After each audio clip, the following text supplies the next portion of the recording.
What is up, YouTube? It's your boy Alex here from Team Generations, and today we're back again with another deck profile. Today we're going to be looking at a deck that I think is kind of the ugly duckling of Dark States. We are going to be talking about Kheios.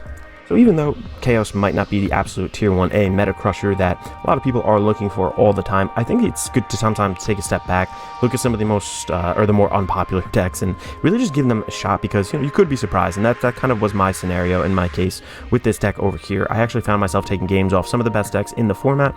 I also kind of had these cards laying around from prize packs that I did win, so I kind of had the core already there. So I figured, you know what, might as well invest just a little bit into it with the new Mechanics coming out. So overall, I'm very happy with this deck, and overall I'm going to kind of show you the mindset you have to have when you play it, and just some of my choices throughout the deck itself. So I really actually am very excited for this deck profile. I don't do too much Dark States on the channel, so without further ado, let's hop right in. Alright, starting off with the ride line, obviously as we just saw, I did run the in-theme grade 0 Kheios. There's a reason for that a little bit later. I know some people in some decks are allowed to kind of dupe out their opponent, but we do need Kheios in the card name for our soul to get certain effects off a little bit later into the deck. The grade 1 over here, again, in theme, in the calm streets, Kheios. When this guy is ridden upon the next Kheios, the grade 2, reveal the top 2 cards of your deck. Put all normal units from among them into your soul, and then put the rest on the bottom of your deck in any order. So making it a little bit easier to kind of filter through your deck. The nice thing about this deck is it has a lot of filtering, not just blind soul charging. That's a big problem with like Barrow. So this is just one instance of that over here. Next up into the grade 2, we're going to be talking about Quagmire of Soulless Kheios. So when this guy is rolled upon by the next Kheios over here, the main one, we soul charge 1, and then if the soul charge card was a trigger unit, we get to draw a card, and then if it was a normal unit, we choose up the 1 card from our soul, call it to rearguard circle, which is good because you are kind of soul charging a little bit earlier into the game. You could potentially be getting things into your soul that you do want to see out onto the field, so it allows you to aggress, extend, or just basically start to fuel your soul a little bit more. So it is actually a pretty versatile card overall. Don't forget to use that skill. And then lastly, the main guy himself, he's finally at his final form over here. I think that's the same guy throughout with the orange hair. Yep. Is going to be approaching Fang's Kheios. His skill, act on Vanguard Circle. Once per turn, we basically discard a card, counterblast 1, and discard a card from our hand, and then look at the top 3 cards of our deck, put 1 to hand, 1 to field, and then 1 into our soul. You don't have to reveal the one that you put in your hand, by the way. Obviously, soul is public knowledge, and they're going to see it on their field for rearguard, but just a heads up for that. So actually could help you just, kind of curate your soul, put what you need in there, put an extender in hand or onto field, which is really nice. So overall, this is actually a decent skill and allows us to sometimes build a board out of nowhere when we're in a pinch, and maybe just hit that Hail Mary that we really need. So I do actually like this skill a lot. Next up over here, second skill, when in this attacks of Vanguard, if your soul is 8 or more units with different card names in the soul, you get to choose one of your rear guards, and it gets an additional 10k. If you have 13 or more, you get to choose all of your rear guards instead. So this is definitely a rear guard centric deck. We do multi-attack with it, so the 10k does go a long way in general. And if you play this right, and I'm going to kind of go over that strategy as I go through the rest of the deck, I think that this actually can be very decent and put up some very powerful, very threatening numbers overall. So without further ado, let's for real hop into the deck profile. Alright, before we begin, I just wanted to quickly mention that if you are interested in purchasing any of the cards that you see here today, we do have a TCG player affiliate link down in the description below. You can shop through that link, absolutely no cost to you, to help support the channel. Definitely appreciate it. Thank you in advance. And if you are enjoying the content, remember to leave a like on the video, possibly consider subscribing to the channel. Almost at, we're 500 away from 2,000. That's my next real goal. Thank you guys so much for getting us over 1,500. So, for real, let's hop in now. We are going to be looking at 3 of extra Kheios. We do need Persona Ride. I think that it is actually very important to Persona Ride in this turn, in this deck in general, just because your Vanguard doesn't naturally gain power a ton of different ways, so Persona Riding just naturally feels very good.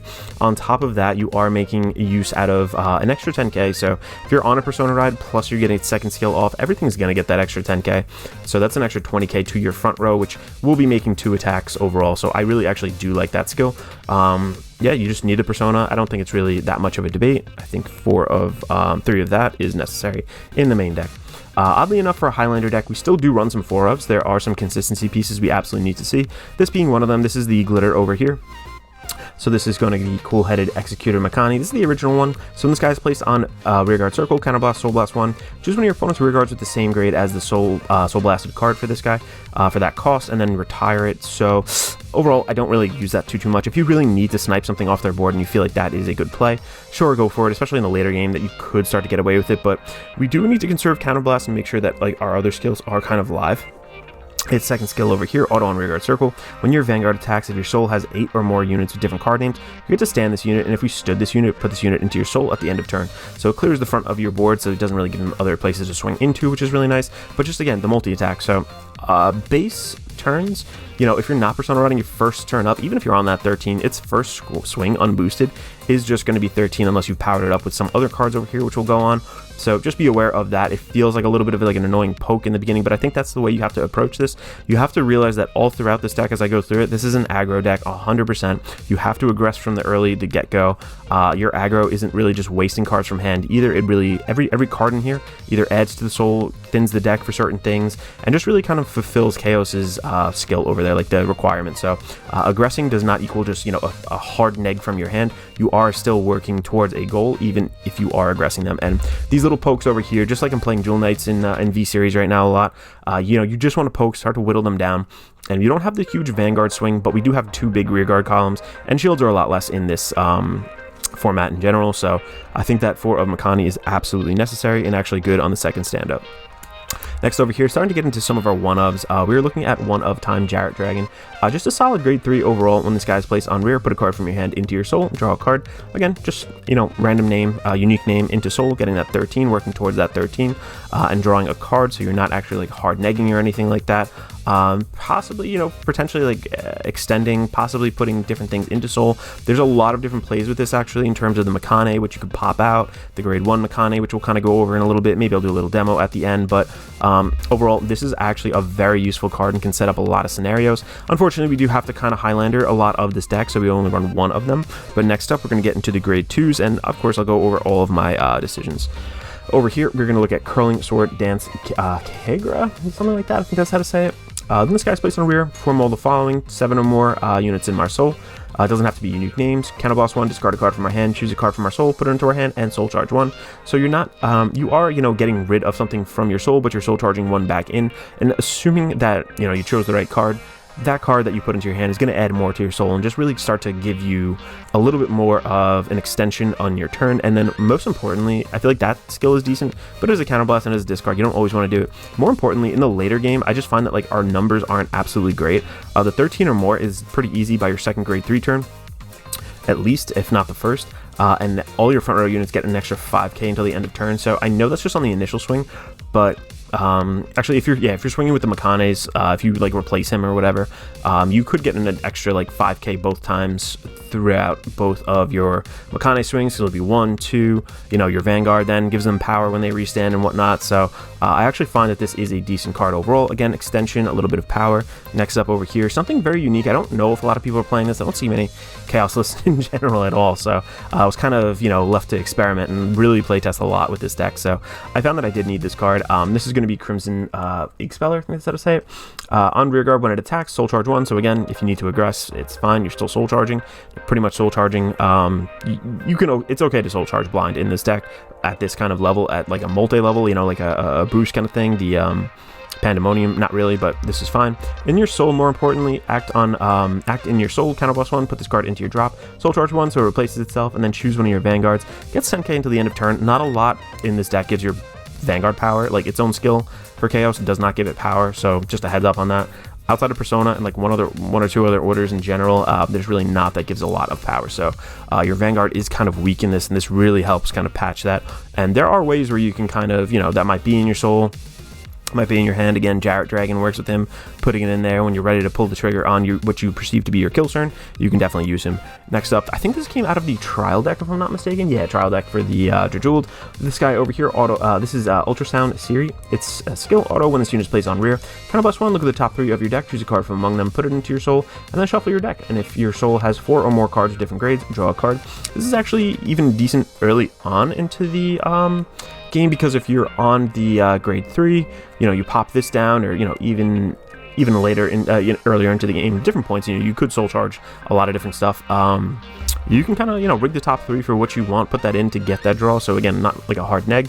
One counterblast early isn't gonna really do you in or anything like that. I think this is actually a very decent card. Again, you're not blind soul charging, you're choosing what to put in soul, and that's very key for later on. You can pop things in and out of soul and just make it a little bit better. just to kind of, again, aggress, but at the same time be a little bit more bulky. We are playing one Steam Mage, Shurda. This was a popular card, I believe, in like, I think Barrow or something like that, in like set 2 or whenever 3 when this came out. But if your soul has 7 or more cards, this guy gets an extra 5k. And then when this unit is retired from Guardian Circle, you may put this card into your soul. So again, just one of, so it will be that unique name. It's satisfying its own condition to kind of help Kheios out. And the last grade 2 over here, we are playing Indicate Our Arrow Dragon. So when this unit is placed on rear, reveal the top card of your deck. And if there are no cards in your soul with the same card name as that revealed card, we then soul charge 1. So again, most of the time this really does go off. I don't think I've ever missed this technically, especially early game, when you really should be playing these grade 2s, because once you get into the grade 3, like it's Makane City, Makane should be on the front lines every single turn. Getting into the grade 1s now, I am again in a Highlander kind of fashion. You kind of have to do this over here. Running 4 different PGs, one of the Elementaria Sanctitude, one of the, Psycha Prima Miranda coming out of one of the original start decks, the Recusal Hate Dragon, I think it says that, Recusal, and then Repelled Malice Dragon over here. So just kind of hard to read from where I sit, by the way. I definitely can read, so sometimes I feel like, you know, I always screw people's names up, but it's just because of the weird angle. But over here, like, again, this is the Highlander aspect. All these have different names. They still are RPGs. Just need to kind of RPGs. That's funny. Yeah, you just need to kind of have those different names going, and they all kind of do the same thing. So why not have the variety and ease for the 13 in Soul? Next up, again, something a little bit more consistency piece-wise. That's definitely used. One who governs Kheios, and I was playing 4, and I still think 4 is very much acceptable, if not preferred. But I'm trying something else, and I feel like at a certain point in the game you do want to see this other card.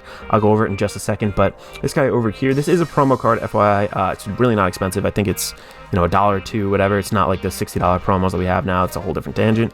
But if you have a Vanguard with Kheios in its card name, we play this guy with the Counterblast 1, and we look at the top 5 cards of our deck. Choose up to one, the same number of cards from among them as the number of cards in our soul with Kheios in their different card names, and then put them into your soul and shuffle your deck. Then if your soul is 8 or more different cards, you choose up to 1 card from your soul, call it to rearguard circle, choose one of your rearguards with Makane in its card name, and it gets 10k until the end of turn. So again, buffing up the Makane with that 10k, potentially another Persona ride. There's a lot of different ways that you can kind of sneak some power, and you're really trying to sneak power onto the Makanes, make them hit as hard as they can, make your opponent really work for those guard numbers, and this helps us do it. This helps us with the consistency piece. This is great on grade 1 if you have this. This is great on grade 3, just as good, if not even better, obviously, because you have more Kheios in soul. Just a really, really nice card overall. Absolute necessity to play. I know this is a quasi Highlander deck, but this is a necessary piece because you're not blind soul charging. You're putting in what you need and can really help you reach your goal. Next up over here, we're going to be looking at the new card over for the, what was it, coming out of DBT-08. This is going to be Go Ahead Makane, or Go Off Makane as Alec likes to call it. Anyway, auto, when this guy is placed on rearguard circle, you may soul charge 1, which is very good. Again, when you're popping that out of soul, potentially, you could call that out. You can still soul charge 1, which is really nice, and then act on rearguard circle. If your Vanguard is grade 3 or greater, we put this into our soul and then choose it to 1 grade 3 card with Makane in its card name from our soul, and then call it to rearguard circle. So recycling out your Makanes, because Makanes put themselves into soul. This is really just a necessary piece. I feel like this almost should have been wave 1 support overall, but we know how you know, this game kind of operates. They don't let the deck kind of actually live until at least its second wave of support.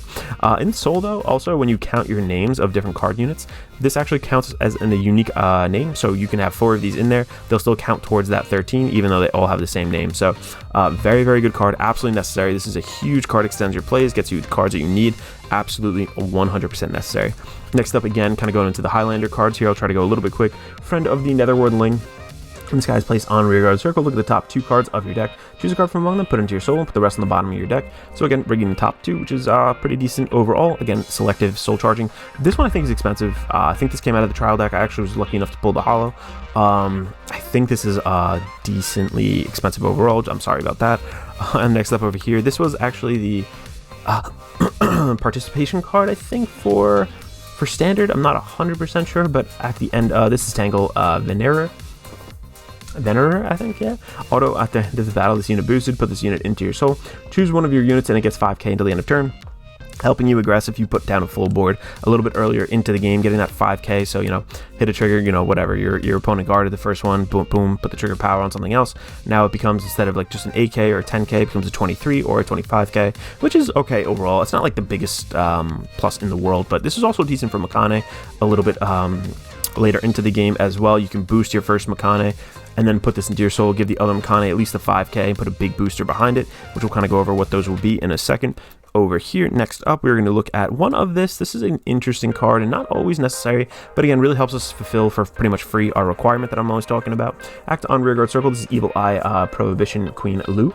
Act on Rearguard Circle, put this unit into your soul, choose one of your rearguards, and it gets 2k until the end of turn. Then if your soul has 7 or more cards, your opponent can knock all grade 1 or greater cards from their hand to Guardian Circle for the battle. This unit attacks this turn. Whoops. So basically it just shuts off PGs. If you make one Makane really big, they cannot PG it. At a certain point too, I'll show you kind of what I'm running in my trigger lineup, but this is important for that if you think you've kind of been at that point where you can get this done. Next up, I'm still running one of these, the Deep Sonicer. During your turn, if your soul has 10 or more cards, this guy gets 10k. I know this doesn't soul charge for us, I 100% know that, but at a certain point, like the numbers, it's not super easy to make power, especially if you're not persona rotting. This really helps fix some of that. Put this and this girl kind of behind your Makanes when they swing. You're at least threatening for like, okay, you hit a trigger, I could still hit over it kind of numbers overall, because Makane's not powered up, not boosted or anything like that. Obviously, they're just 13Ks, they restand, they're 23, but you put these behind them, they become 41K columns, which aren't impossible to guard by any means, but a lot tougher overall, because this is 18 plus the 23, yeah, that comes out to that 41, so put one trigger on 51, you start to get into that much tougher kind of scenarios, and her at least, you can counterblast, so, you know, double up your soul charge if you think, you know, that's the play you want to go into. I won't say this is absolutely necessary for this deck, but the extra 10k is like so good. It's such an easy condition to hit in this deck, and I really think these like come in super clutch. When you get them both on the board, like your columns are very threatening overall. Lastly, I'm running one of these instead of another one of the promo orders. You can swap back into this if you want and if you feel like this is better, but I did want to kind of play this and just try it out, and I think in the later game this is a better card overall. So Song of Extreme, how do you say this? Extollment can be heard, something like that, extolment or something like that. Play this card if you have a Vanguard with Kheios and its card name. Choose one of your Vanguards and gets an extra 10k until the end of turn, and then choose 3 normal units from your drop, put them into your soul, and put this card into the bottom of your deck. So again, if you're running a little bit thin on deck, this is actually good because it puts to the bottom. Again, that's a late game problem. 3 normal units in drop, again, more of a late game scenario. And just giving your Vanguard power is like huge, because there's so many times when you're not able to persona ride, you're just gonna be swinging a 13k Vanguard, you know, 15k shield, 2 to pass kind of deal. It's like, that's not very threatening. 23 is like the bare minimum you have to kind of be at least on your Vanguard for this deck to kind of put that pressure on and really at least exert pressure through the Vanguard overall, because that's what I feel like the deck is truly lacking. So overall, that is the main deck over here. Let's hop into the triggers. All right, hopping right into it, I'm actually choosing to run the vanilla over trigger. Reason being, obviously I'm talking about power on the Vanguard being very important. I'm talking about, you know, the overall pressure not being that great out of Kheios. I think that's fine. Like, if you want to run that Dark State trigger, there's absolutely nothing wrong with that. The way I'm building this, I'm kind of playing it. I'm treating this like an aggro deck to the point where, like, I really want my Vanguard, I mean my opponent, irregardless of what deck they're really playing, even if it is Ava, I don't want to counterstar them. I want them to be at like 3, just to have like a high pressure turn overall, whittle their hand as much as possible. And this really helps in the later game in that you have 2 restanding Makanes. They're both powerful, but this really sets it over the edge. If you also use that grade 1 who doesn't allow you to use PGs, it could really put your opponent in a bad spot overall. I feel like this deck doesn't really have too many issues surviving the early game, and not a ton of decks right now will close out on your first grade 3 turn. If you can make it to your second grade 3 turn, I think this is definitely like the better overtrigger to hit offensively, in my opinion. So as a result, I'm just doing this. You can definitely use the Dark States one if you want to, though, but keeping the Highlander theme in mind, I'm running 4 different heals, just 4 different names. These are the 2 effect ones over here. I think there's like one other non-effect one with like the regular name, but I just sprinkled these in just for fun, kind of. Next up over here, I'm running 4 different crits. Again, this is the In Soul crit. That's the only effect one. All the other ones you can run whatever you want. That is absolutely fine. Let me scooch these up just a little bit over here. There we go. Next up over here, I'm running only 3 fronts, and again, one of the effect fronts, which is pretty important in this deck, and I'm also running 4 draws, and one of them being the effect draw. Overall, rainbowing is pretty important for the trigger lineup, because when you're blind soul charging, you know, if you soul charge a trigger, like a lot of effects kind of benefit off that, but on top of that, it still has the unique name. There's no trigger that doesn't, you know, count as the same name twice or whatever, or does count as the same, count as different names twice if it's in the soul. So we do kind of have to rainbow it out, and I'm not upset with this. I feel like this deck does benefit off of every trigger, especially, you know, front triggers too. Crits are always great. Obviously, this is Overdress, and crits win the games easily. So overall, this is kind of what we need. I would definitely prefer draws over the fronts, I think, overall, though, because our rear guard columns don't have power making, like, great numbers. I think that it's more so our hand size that sometimes kind of suffer, especially if, like, you rush them down like you should be early game. You know, a well-timed draw trigger can definitely help us out a lot. So that is the triggered lineup. Let's hop into a little bit of, like, a demo or a test hand, and I'll kind of walk you through. Alright, let's get shuffling over here, and really this is, like, honestly one of the only quote-unquote fun decks I've been playing in Overdress. I really don't enjoy the format, like, to a great extent. Like, I really think that a lot of the games are kind of decided by, like, BS triggers and stuff, and obviously there's, like, definitely skill. Like, good players will win, no doubt, but, like, I also feel like it's the format where it's the most punishing also. Like, the floor is a lot higher in a way. So not to say bad players, you know, will always win, but they have a lot of a higher chance in a way. But I think this is like just like going through the motions, kind of doing some combos and whatnot, like really feels good in this deck. So I actually do enjoy playing it. 1, 2, 3, 4, 5. I got these from Dragon Shield. If anyone asks, they're kind of like the Halloween special, but we have a decent opening hand. I think I might actually just keep this because this can go into Soul, count as a unique name. Yeah, why not? All right, let's play it over here. We're going to stand up our Vanguard. We're going to stand and draw. All right, we do get a Makani too. What are we going to discard? I think I might actually just discard the Grade 0 over here. Going to ride up. And I'm going to skill. I'm going to play her down over here when it's placed on rear. Top 2 cards, 1, 2, into our Soul. And then it doesn't... I'm going to put the Makani, yeah, obviously, into there. Nothing else to really go off of right now. I could pop him down early, but I'm not really ready to aggress quite yet, so let's just pause on that. We're going to pass it over to our opponent, assuming we go first. We're going to take a damage, just the Kheios, okay? Going to stand and draw right here, and again, you'll kind of see this. I just kind of cycle through my... I ditch a lot of the triggers early, so late game, you know, having a PG or 2 in hand definitely comes in handy, but... you know, a lot of these cards are like one-ofs, necessary kind of key pieces, so it is what it is. Top 2 cards of our deck, 1 and 2. Of course, none of them are normal units, so let's put them on the bottom of our deck, 2 of our fronts. We're going to call this down. We're going to Soul Charge 1. And at this point, ooh, would have been nice to draw that guy. At this point, I only have 2 other Kheioses in my name. Let's not go absolutely nuts. Let's go ahead and swing over here, just 8k, and I'm gonna swing in 18k right over here. Drive check, nothing. Okay, gonna pass over to our opponent, take a damage for their turn, power, shuts their turn off, whatever. Let's say they just didn't really rush us down or anything. Stand and draw. We do have 2 PGs, which is actually pretty good. So, what do I have in my thing that could extend us a little more? This guy could, but it's really not a big deal overall. Let's actually ditch this grade 2. Let's go over here, ride into Kheios. I'm going to skill. I'm going to counterblast 1. Going to discard. I'm actually going to discard the Kheios from my hand. Unfortunate, but we just kind of have to do it. Discard the Kheios. Gonna look at the top 3. 1, 2, 3. All right, kind of worked out overall. Let's call 1 to rear, 1 to hand, 1 to soul. Actually, I know that kind of hurts to do that, but I think we can hit this without too much difficulty. I'm going to skill, put a card from my hand into my soul, and draw a card. Do I want to do that? Yeah, let's do this.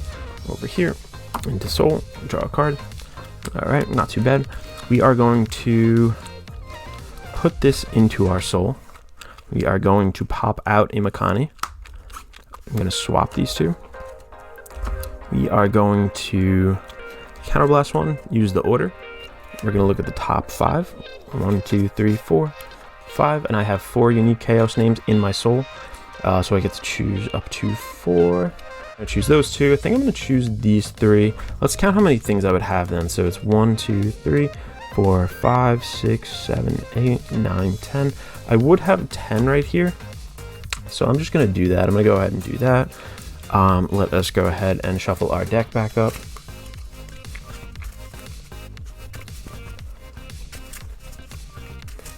And we weren't really able to aggress necessarily on our first grade 2 turn, but we're only at 2, so it's not like the worst thing in the world. Let's go ahead and move this back. Let's call Makani down, Soul Charge 1, Okay, and we are going to put that into soul. I'm going to get the second Makane out, this one over here. Putting that in. And how many unique names do I have now? 1, 2, 3, 4, 5, 6, 7, 8, 9, 10, 11. I only have 11. See, it's not like the easiest thing to hit the 13 in the world, but it is what it is. We are going to proceed. There's going to be 13 over here. There's going to be 13. I'm going to swing in. This is going to be another 13. Skill, I'm going to restand both of these. I'm going to give the 10k over here, let's say, because if we think they're going to hit a trigger, at least this can still hit over the trigger. Whereas this one, and threaten a little bit more with more than a 5k, where this one, if I restood it, they hit a trigger, it's still just like, 5k to guard kind of deal. Let's go ahead and swing in. First check, front trigger, which is awesome. Second check, nothing. Okay. We're going to then go ahead and swing 23. This is going to be, instead of 31, this is now 41, because it's 23, 33, yeah, plus 8, yep, 41 over there. And I mean, by next turn, I really won't have an issue hitting the 13. We're really going to start to go live. It is unfortunate you see like the situation where I have to kind of choose to put like persona rides here, kind of like discard them or whatever. But at the same time, it kind of hits your main goal. Your Vanguard isn't like the main powerhouse. It really is just like the front row. It is those Makanes. So overall, that's kind of the flow of the deck. I had 2 PGs in hand plus a 20k shield. So I think I definitely would have lived through the next turn. And that's when we kind of kick things up. So thank you guys so much for watching. This is really an underrated kind of deck. I think it's definitely like underloved. I think that's the word I'm really looking for. I think that with a little bit of time and effort, this deck can be solved probably even better than I'm running it right now. There might be like 1 or 2 cards to change. I totally get that. But overall, let me know what you're running down in the comments below, and let me know if you enjoyed. Thank you so much. This is Alex from Team Generations signing out.